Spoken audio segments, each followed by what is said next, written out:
It's new, the lipstick by Avon. The Avon lipstick gives a clean, clear outline that stays in place.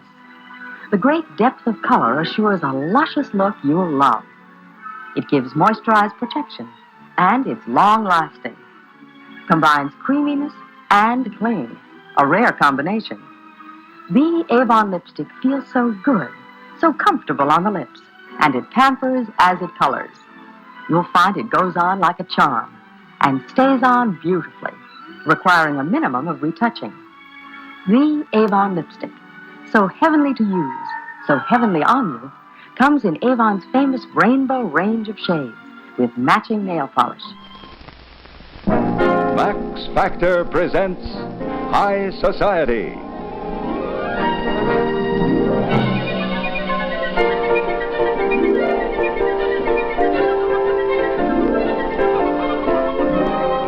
The shape of tomorrow's fashion is here today. The first new shape in 40 years of lipstick fashion. Exciting oval mirrored case. So elegant. You will love the luscious fashion accent shades. So easily refillable. All you do is drop it in. So preciously petite. Make the lipstick of tomorrow yours today. In tortoise tone or jet black. 24-karat gold embossed. High Society by Max Factor. What if I told you that some of the beauty products your grandma swore by are still on the shelves today, but with a modern twist? From timeless cold creams to lipsticks that have defined decades, drugstore beauty has evolved in some amazing ways. Today we're diving deep into the products that have shaped beauty routines for generations, which classics are still going strong, and what new innovations have changed the game. Let's find out.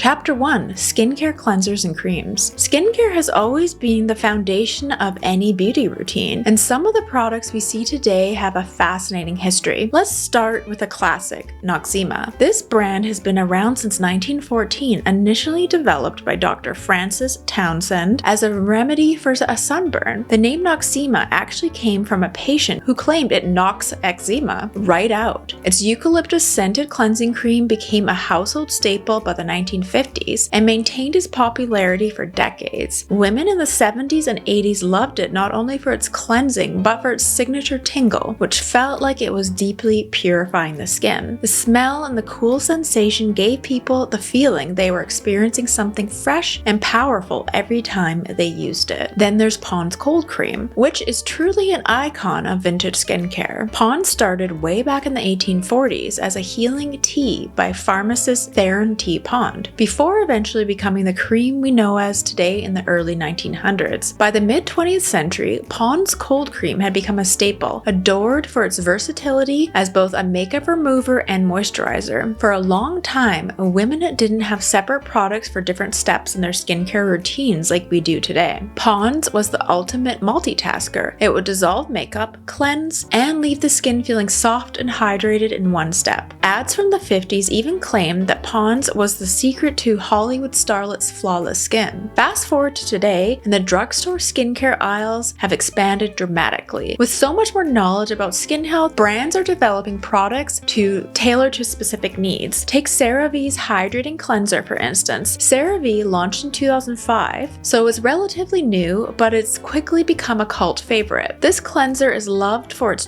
gentle hydrating formula, ingredients that help restore and protect the skin's barrier, something we've learned is essential for healthy skin. Unlike Noxzema, it doesn't have the strong scent or tingly sensation, but it works subtly to hydrate and cleanse the skin without irritation. And then we have Neutrogena's Hydro Boost Cream Gel, which represents today's focus on lightweight hydration. Neutrogena is one of the longest standing drugstore brands, dating back to the early 1930s, and in recent years the brand has shifted towards modern science-backed formulations. Hydro Boost, with its hyaluronic acid, draws moisture in the skin without leaving a heavy or greasy feel, which is perfect for those looking for deep hydration without the richness of traditional creams. So what's changed over the years? One big difference is the focus on ingredients. The older formulas like Noxzema and Pond's relied on oils and rich creams, which worked but could be heavy and not suitable for everyone. Today's products like CeraVe and Neutrogena Hydro Boost focus on ingredients like ceramides and hyaluronic acid, which are backed by research and tailored to be gentle and effective for a broader range of skin types. While these modern products cater to our current understandings of skincare, there's something nostalgic and almost comforting about the simplicity of cold creams and that signature Noxzema tingle. It's amazing to see how far skincare has come, yet how some products like Pond's cold cream have lasted through the ages with hardly any changes. Which do you prefer, sticking with the classics or embracing the innovations of today? And let me know in the comments below. I do love a good Pond's, and I think I'm going to start using it again. I don't know why. Every time I talk about it, it makes me want it again. Chapter 2, Foundation and Powder. Foundation and powder have come a long way, but it's amazing how some classic products shape the industry as we know it. Let's start with Max Factor's pancake makeup, which was groundbreaking in the 30s. Max Factor originally developed pancake for Hollywood actresses to wear under their intense lighting on film sets. It was the first foundation to blend powder and foundation into the one compact formula, creating a smooth, matte finish that photographed beautifully. Movie stars wore it on screen, and pretty soon, everyday women wanted to capture the flawless, camera-ready look in real life. It became so popular that it was one of the first makeup products to go from the studio to store shelves, becoming a staple for women throughout the 40s and 50s. With Max Factor's pancake, women could achieve the perfected, almost porcelain complexion that defined beauty standards of the time. The formula was thick and provided full coverage, which worked well to create a completely even base. However, the application was different than what we're used to today. It required a damp sponge to activate the product and blend it into the skin. The result was a flawless matte finish that was ideal for black and white film, but could look heavy in natural light. Fast forward today and our foundations look a lot different. Products like Maybelline's Fit Me foundation and L'Oreal's True Match focus on being breathable, lightweight, and natural looking. These foundations are designed for everyday life with textures that blend easily into the skin and give a soft, natural finish rather than a thick matte mask. And I'm more into like the dewy, kind of soft, lightweight, natural look, to be honest. And these also come in a wide range of shades, catering to diverse skin tones in a way that older products rarely did. And in the past, most foundation shades were limited to lighter skin tones. So these modern brands have been a game changer in terms of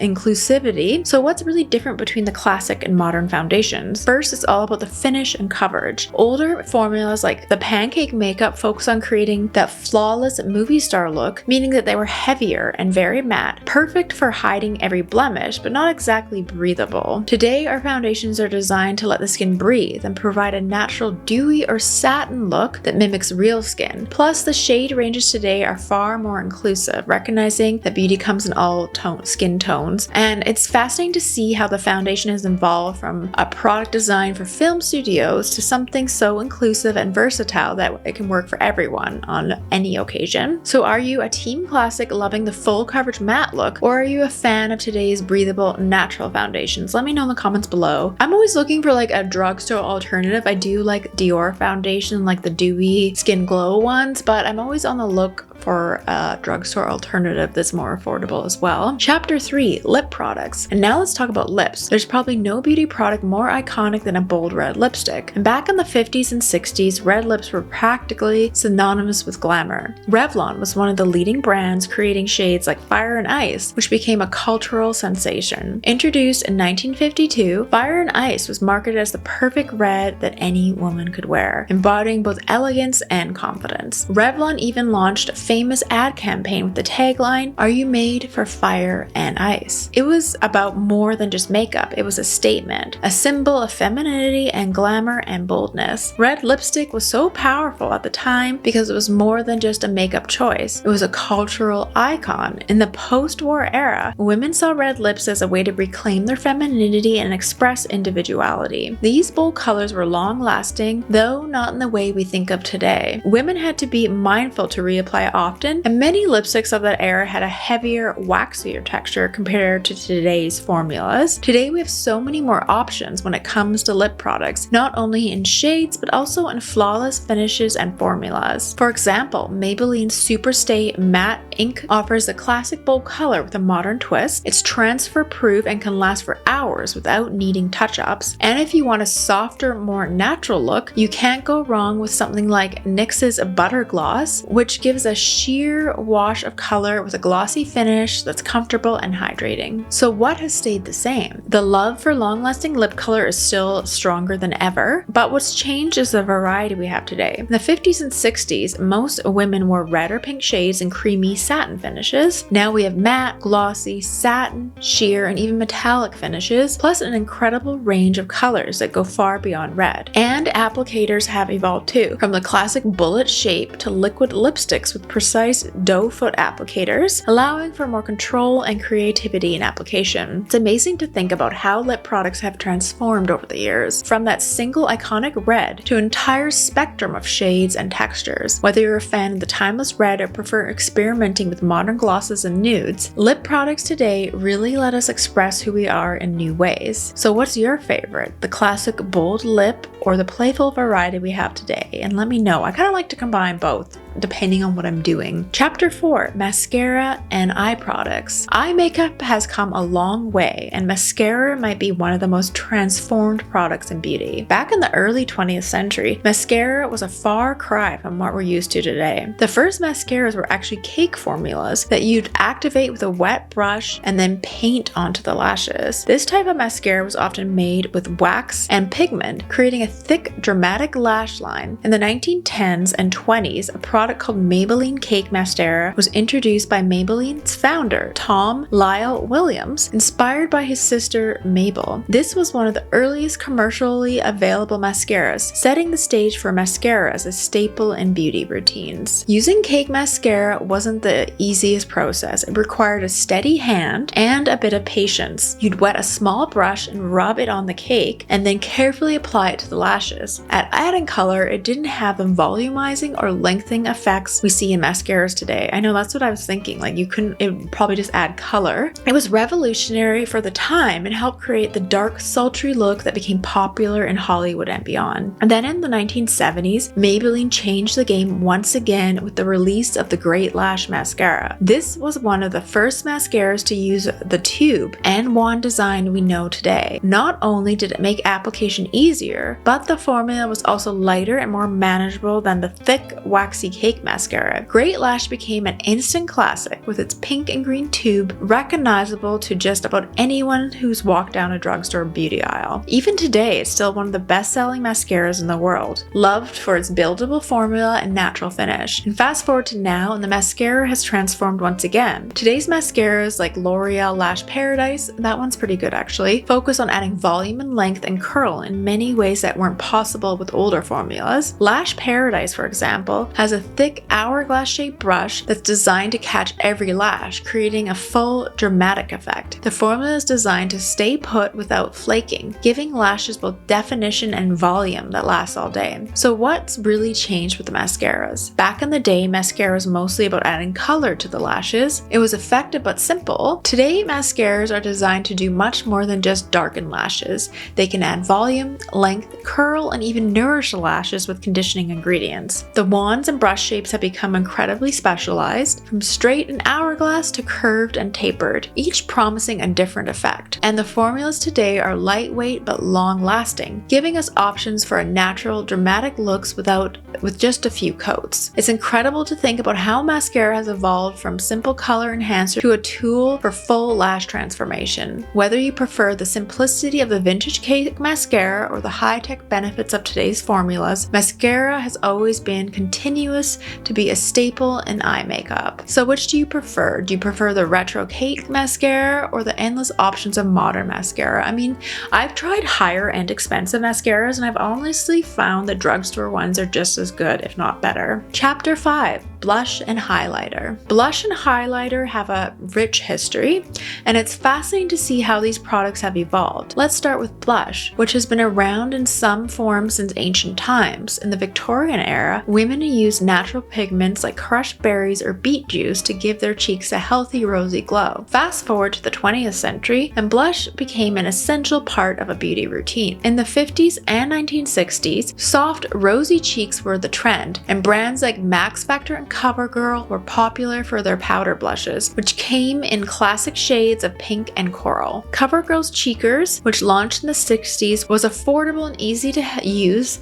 helping it become a drugstore favorite for generations. CoverGirl's Cheekers and Max Factor's Cream Puff blush both offered subtle color, giving women the natural flush that was seen as healthy and feminine. These blushes were often pressed powders, which meant they were easy to carry around and apply on the go. And the formulas were quite simple. They were meant to give a sheer wash of color rather than a strong pigment or shimmer. Women wanted that fresh face look, like they'd just come in from the cold or had a light workout. And now let's talk about highlighter, a product that wasn't even on the radar in the early days of drugstore beauty. In vintage makeup routines, blush was used to add color to the face, but the idea of using shimmer or sheen to accentuate certain areas didn't become popular until much later. It wasn't really until the 2000s and 2010s that highlighter became a staple in beauty routines. Today, highlighter has transformed how we think about face makeup. Products like Maybelline's Master Chrome Highlighter are designed to catch the light, giving the skin a radiant, dewy glow that's all about emphasizing the high points of the face, like the cheekbones and the bridge of the nose. The addition of highlighter has really changed how we apply and think about makeup. Blush gives warmth and color, but highlighter adds dimension and light. Today's highlighters come in all sorts of formulas: powder, cream, liquid, and in a variety of shades, from gold and champagne to rose and holographic finishes. They're designed to reflect the light and enhance the natural structure of the face, creating a glow that looks like it comes from within. So what has stayed the same? Blush remains an absolute staple for adding life and warmth to the face, just as it was in vintage beauty routines. But what's different is the dimension we now achieve with highlighter, a product that wasn't really mainstream until recent years. While blush focuses on adding color, highlighter is all about creating that luminous, dewy look that was much less of a focus in the past. Together, they let us create complex, multi-dimensional looks that would have felt very modern and even luxurious to women back then. It's incredible to see how these two products, blush and highlighter, have shaped and redefined beauty routines. From the timeless flush of classic blush to the radiant glow of modern highlighter, each product has its own role in bringing out our features. So do you prefer the simplicity of a classic blush or the radiant modern look of blush and a highlighter together? I personally use both. I use kind of a highlighter all over my face, and then I use like a blush almost stick, and then I use a blush powder over top of that. So what do you think? Which of these retro products would you bring back into your routine? Or do you prefer high-end tech innovations, or do you kind of combine the two, like some drugstore, some high-end? Let me know in the comments below. I mean, I'm always all for finding more affordable options than higher end. I'm still on the fence about finding a really good drugstore foundation that gives you that dewy glow. And remember, whether it's vintage or modern, beauty always comes down to finding what makes you feel best and what works for your skin. Because sometimes when you find something that works, I mean, you just want to keep sticking with it. And I kind of gotten that way with my foundation and concealer and everything. So thanks for joining me on this journey through drugstore beauty history. And don't forget to like and subscribe and hit that bell if you want to see more beauty, pop culture, and nostalgic content here on Laura Jane Atelier. So until next time,